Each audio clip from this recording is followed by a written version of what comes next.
I decided to take the dogs for a quick nature stroll.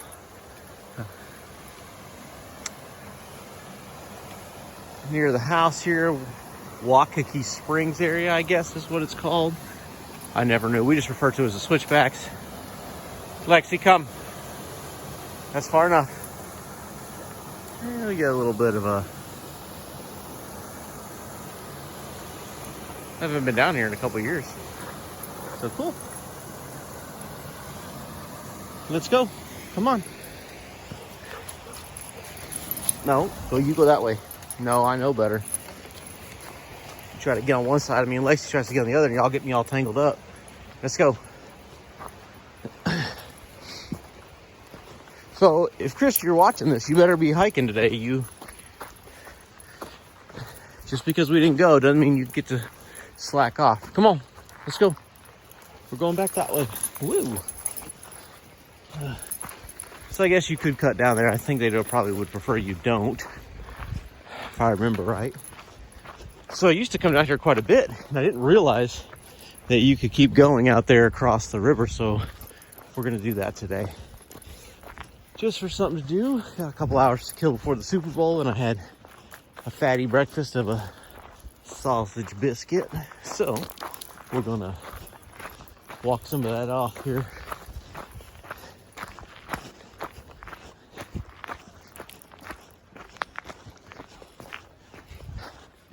And even Miracle got to go. Although, if I'm gonna keep taking two dogs, this situation of two leads is not gonna work.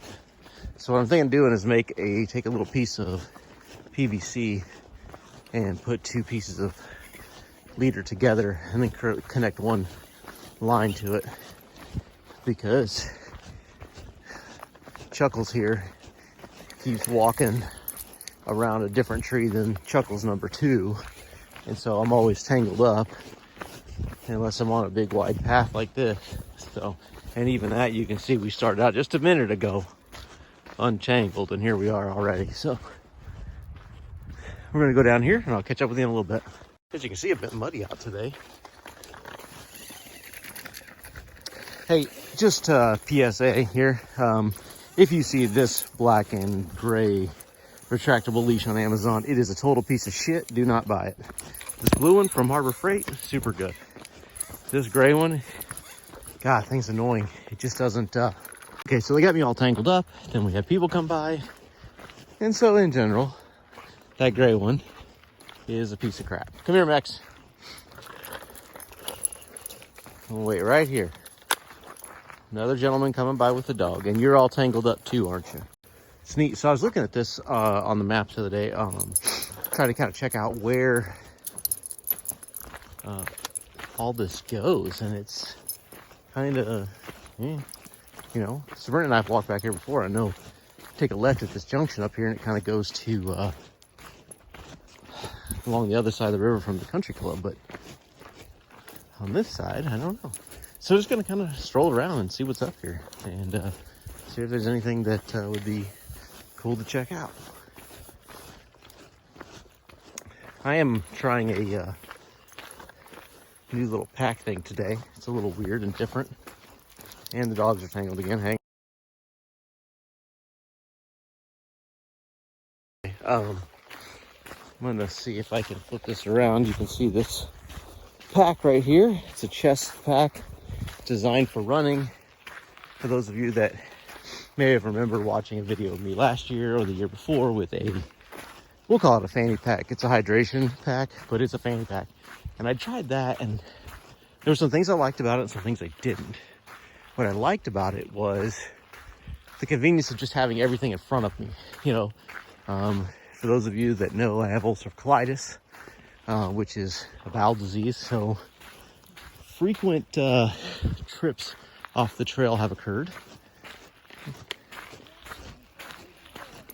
And we're gonna stop right here and let these people by. Come here, Lex, come here.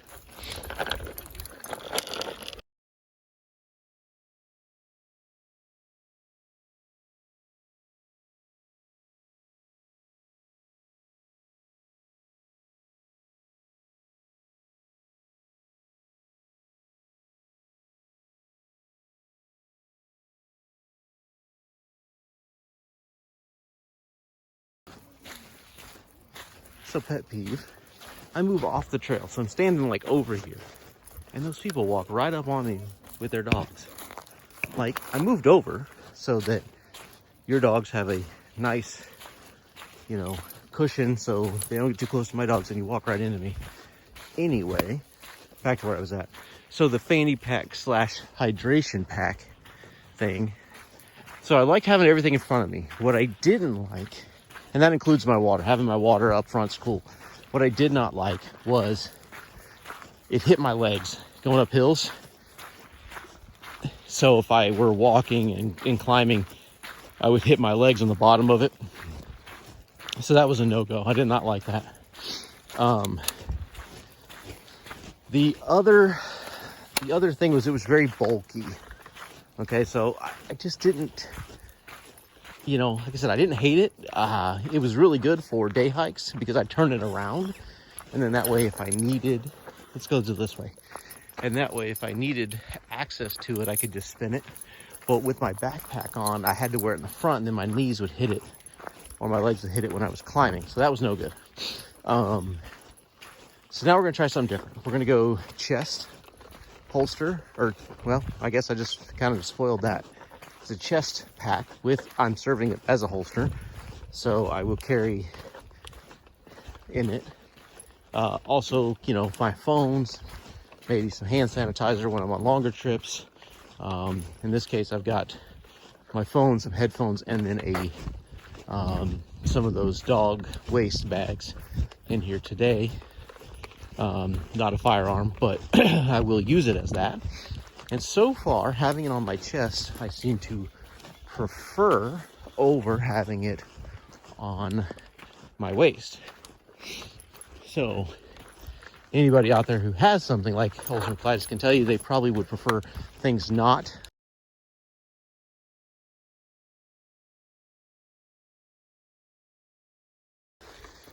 Okay, let's start this again. So anybody with something like ulcerative colitis will probably tell you that having things squeezing your waist is generally not preferable or enjoyable to begin with.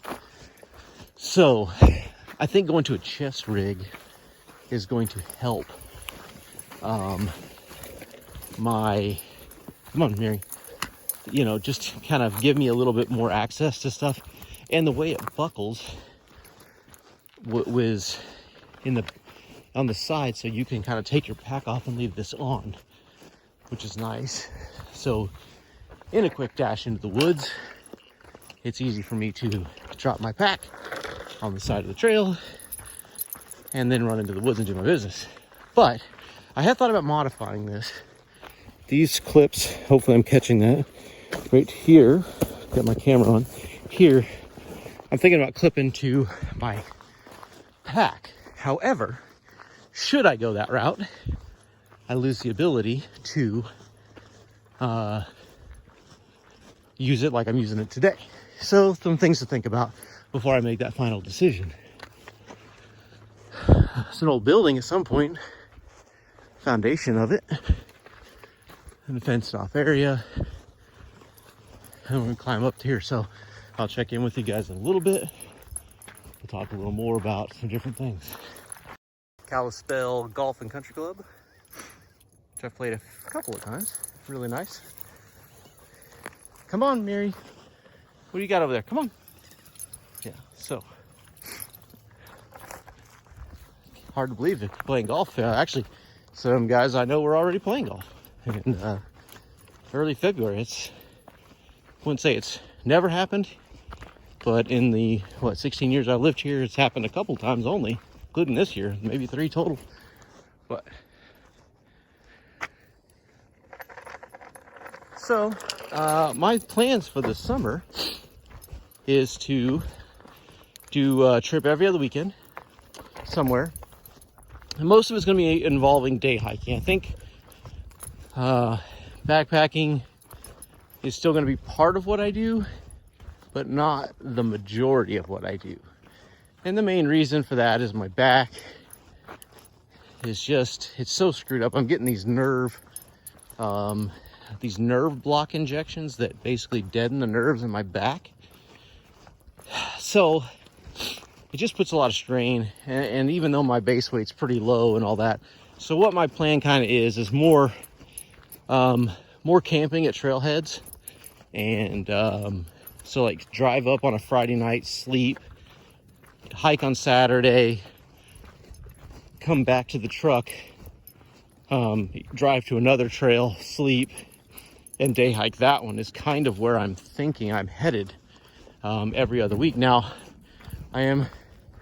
those of you that are followed me on Facebook are friends of mine, you'll remember that my grandfather passed away a month ago, and so I'm going to take his ashes back to Oklahoma in July, and then I'm going to take 3 or 4 weeks off of work and drive home and spend a month living out of my truck like a hobo.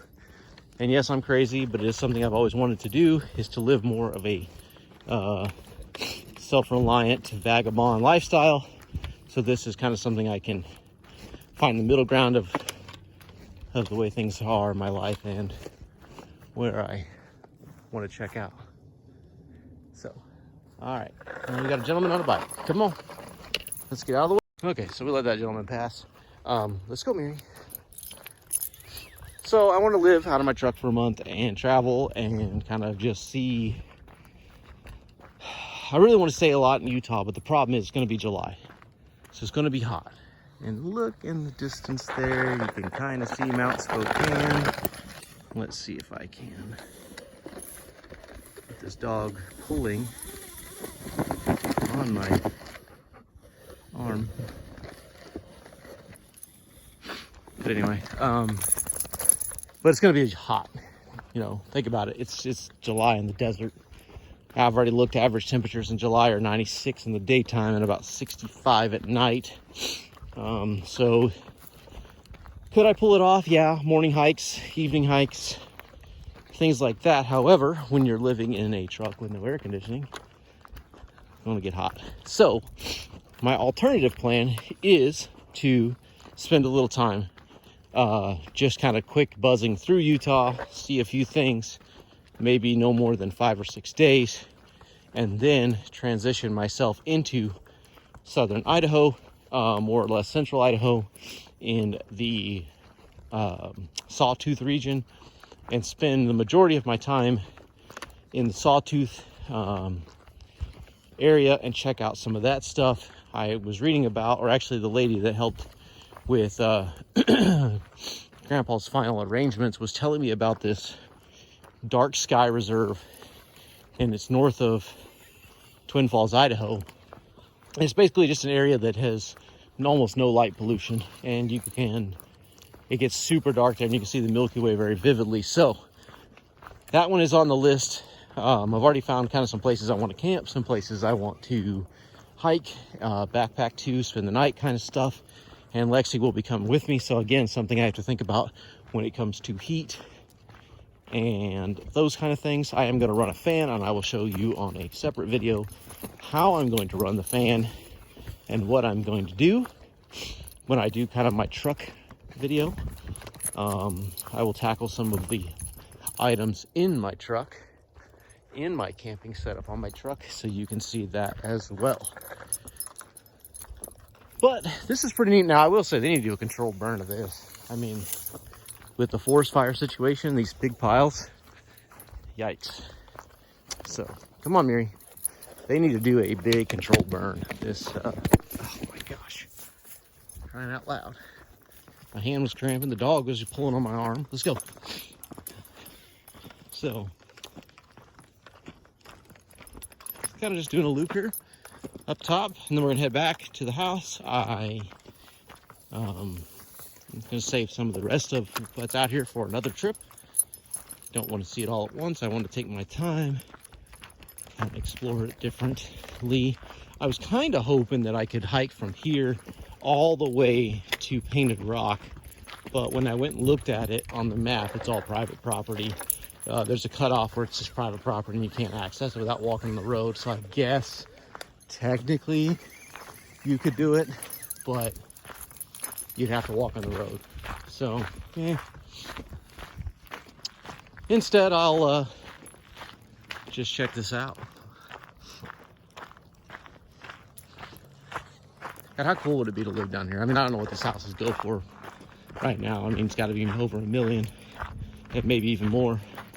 I'm probably lowballing that at $1 million, just because of the location is so beautiful. Although I'm sure the floodplain insurance is pretty expensive, but nevertheless, very neat place to live. It's great views this way too. Wow. There's an old building down there you can kind of see through the trees. We'll go check that out in a minute. But since, you can't do a whole lot else in the state of Washington at the moment, and probably for the foreseeable future, I'm going to spend my time doing more of this. And I'll be honest with you, even a bad day out here in the woods, hiking or camping or whatever, and I haven't had too many bad days, but I've had one. I'll tell you about it. So my buddy Travis and I, we decided we're going to hike from Priest Lake all the way to Medellin Falls, Washington. So Priest Lake, Idaho to Medellin Falls, Washington. Now, I downloaded Forest Service maps, and I looked at trail paths and ways to go, and I found this trail and the map and all that, and it was just, looked like it was a pretty basic, simple, thing. So this was probably 5 years ago, maybe 6 years ago. It's hard to say. I'd have to go look on my Facebook when I upload the photos, but nevertheless, that's not important. What happened is we hiked for 2 days, got to this trailhead way up in North Idaho, and the trailhead says trail impassable. And I said, oh Jesus, really? What the hell? It's still on the map. So the backstory is long time ago, or 10 years before that hike, that trail had been devastated by a fire and a windstorm, or a combination thereof. And anyway, so that trail was basically gone, right? And they had never taken it off the maps. And I, being somewhat inexperienced in the outdoors and into some of the more remote hiking locations, didn't do enough homework. I did some homework. I don't want to make it sound like I didn't do anything, but I did do some homework. I just apparently did not do enough. So this was a valuable lesson. So anyway, so we get to this trailhead, and our only option was to hike like 16 miles back the way we came to another trailhead and try to cross that one. So Travis is a wilderness survival instructor, among other things, kind of a jack of all trades, but his main focus, and you can check out his channel. I believe it is Travis Johnson Survival Expert is his channel on YouTube. But anyway, so we're hiking this thing, and we had to ford the river. So we ford the river, we get on the other side of the river, and we make camp, and then the next day we start hiking, and there was a trail there, and I'm like, okay, cool, this isn't that bad. Well, that trail lasted about 3 minutes, and then the trail was gone. So we tried to basically land navigate as best we could on this trail up and over, so we could connect to the main trail, the other trail we were trying to get to. Now, long story short is that did not go well, and what happened is we got to a point where we couldn't really gain any more elevation. We just kind of got cliffed out, where we were kind of walking along underneath these cliffs and just couldn't figure out how to get up over them. Started running low on water, and one thing, I just sat down and said, look, I think we gotta figure out a way to get back to where we came from, because at this point we're climbing over logs. I'd ripped my pants, I lost my knife. It was just kind of a shit show. So we agreed that without a clear path, getting late in the day, a lack of water, it was time to go back. So we navigated down the mountain, crossed the river again. This time, Miracle, come on, baby. Will you quit going around the other side? This time, camping the night. And then we hiked out and ended up hiking back until some guys came along, picked us up, and gave us a ride back into town, where we ended up hiking, I don't know, probably a total of 60 miles and went nowhere. So it was kind of a mess, but it was a valuable lesson, and no one got hurt. And so ultimately it was my worst day hiking. Not my hardest. Well, yeah, it would probably be my hardest day too. Not in miles, but in effort for sure. So it's important to do as much research as you can. And I'm a planner anyway, but there gets to a point where I would love to just be able to kind of start doing things without having to plan. And I think that's the most irritating part of this trip in July, is I don't really want to have to be forced to make plans on where to stay in campgrounds, because there's going to be some times where I want to stay in campgrounds. I figured I would do a hotel like once every 7 days. I've already got a system rigged up to take a shower, filter water. I'm pretty well self-contained. I'm going to have solar, which again, I'll go over that in another video, but I feel like I'm pretty well set up to live out there in my truck for a couple weeks at a time, a month at a time. We'll see how it goes. I'm sure that over the next couple months, as I run my setup and my gear through the paces, I'm gonna find some things that I hate, some things that I like, but I have thought this out and really am excited about what the summer's gonna bring. You know, my back feels halfway decent because I've got those injections. You know, I found some ways to solve some of the arthritis pain in my foot. Come on, Lex. Oh, you chucklehead. Hey, look what you did, Chuckles. You know, you got to go back around. Go. Hey, let's go. Yeah, just gonna let you untangle your own self. Not gonna do it, huh? Okay, guys, well, I gotta go untangle the dog.